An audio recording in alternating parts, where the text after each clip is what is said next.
దక్షిణాది రాష్ట్రాలకు అసలైన అన్యాయం విపక్షాల తీరు వలనే జరుగుతుంది అని ముఖ్యమంత్రి చంద్రబాబు చెప్పుకొచ్చారు.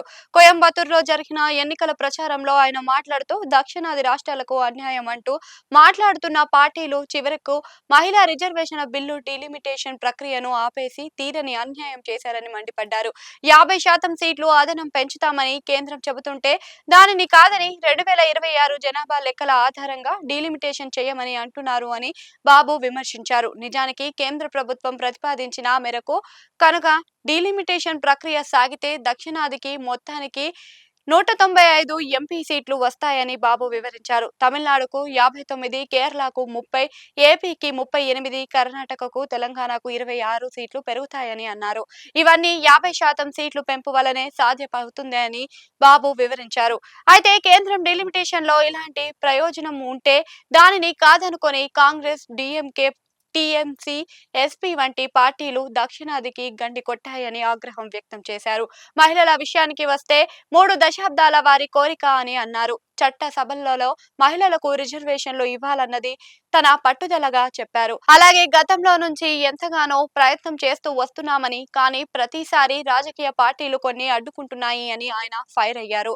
ఇప్పుడు కూడా అదే జరిగింది అన్నారు. మహిళా రిజర్వేషన్ బిల్లు, డీలిమిటేషన్ బిల్లులను వ్యతిరేకించడం ద్వారా కాంగ్రెస్, డీఎంకే సహా ఇండియా కూటమి పార్టీలు మహిళా ఆకాంక్షలను నెరవేరకుండా చేశామని విమర్శించారు. కేంద్రంలో ఎన్డీఏకి నాయకత్వం వస్తున్న ప్రధానమంత్రి నరేంద్ర మోదీ నేతృత్వానికి కేంద్ర ప్రభుత్వం నుంచి మంచి ఉద్దేశంతోనే బిల్లును తీసుకొస్తే కేవలం సంకుచిత రాజకీయాల కోసం ప్రతిపక్షాలు అడ్డుకున్నాయని చంద్రబాబు విమర్శించారు.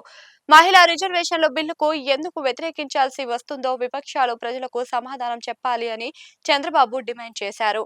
నిజంగా అన్యాయం అంటూ జరిగితే 2026 జనాభా లెక్కల ప్రకారం డీలిమిటేషన్ చేపట్టడం వలనే అని ఆయన అన్నారు.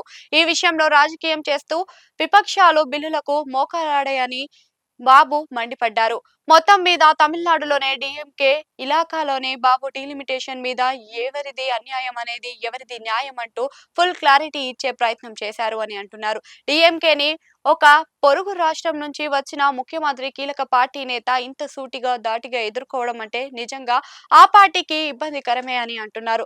చప్పగా సాగుతున్న డీఎంకే ఎన్నికల ప్రచారం బాబు రాకతో ఊపెక్కింది అని అంటున్నారు. సీనియర్ మోస్ట్ లీడర్ అయిన చంద్రబాబు గతాన్ని, వర్తమానాన్ని, భవిష్యత్తుని కూడా గుర్తు చేస్తూ డీఎంకేని, కాంగ్రెస్ తో ఆ పార్టీ పొత్తులను కూడా విమర్శించారు.